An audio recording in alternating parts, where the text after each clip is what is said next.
Hello guys, आपको latest update timely मिलते रहेंगे तो प्लीज चैनल को सब्सक्राइब करके बेल बटन को प्रेस करना मत भूलना। जितने भी नोटिफिकेशन है, सर्कुलर्स हैं, इंस्ट्रक्शंस है, सबके लिंक आपको मेरे टेलीग्राम में मिलेंगे और टेलीग्राम का लिंक इज इन डिस्क्रिप्शन। और जो लेटेस्ट नोटिफिकेशन कल इशू की गई है, रात को आई थी 7 बजे, ई गैजेट में नोटिफाई किया गया है, तो उसका लिंक आपको यहां पर मिल जाएगा, तो जाके जरूर देख लेना।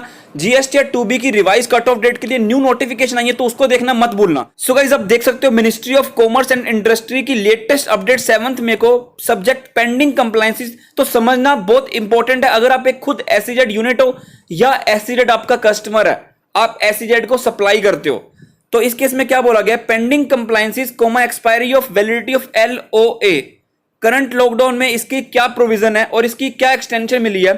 पहले आपको मैं बताऊं लेटर ऑफ अप्रूवल क्या होता है, क्योंकि जब भी आप SEZ के साथ डील करते हो तो आप टैक्स चार्ज नहीं करते हो।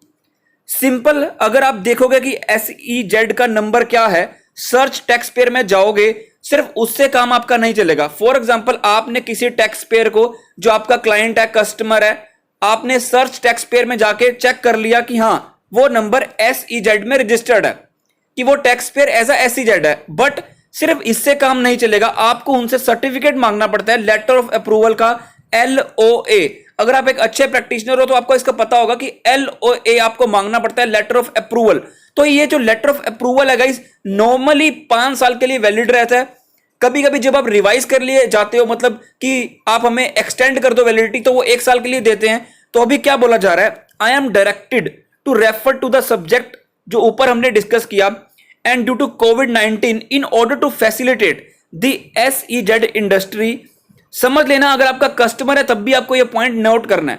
It is propose to provide suitable relaxation on compliances to be met by SEZ dated 30 March, जो पहले आया था। सच कंप्लायंसेस जो इनको करनी होती है, like requirement to file quarterly progress report attested by independent chartered engineer by developer oblique को डेवलपर, उसके लिए सॉफ्टेक्स जो फॉर्म फाइल करना है by IT units, filing of annual performance reports by SEZ unit, extension of letter of approval जो कि expire हो गई हैं या होने वाली हैं in the case of developers oblique co-developers who are in the process of developing SEZ units which are likely to complete their 5-year block, जो 5 साल के लिए वैलिड होता है, units which are yet to commence operations।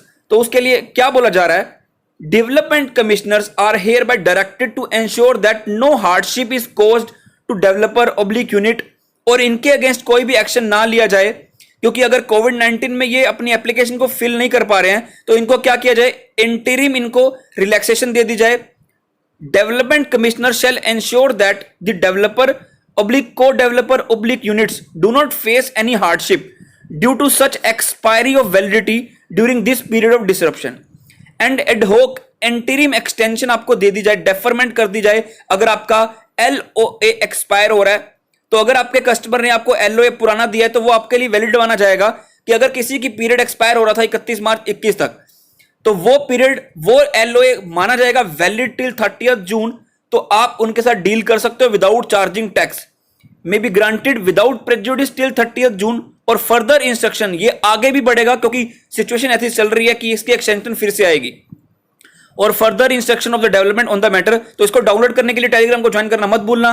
कहने की बात यह है कि SEZ के लिए लेटर ऑफ अप्रूवल जो एक्सपायर हो रहा था, उसकी वैलिडिटी को 30 जून तक फिर से बढ़ा दिया गया है। तो वीडियो में कुछ भी चला तो लाइक करना, आगे शेयर करना। Till then, thank you very much, have a nice day, bye, take care.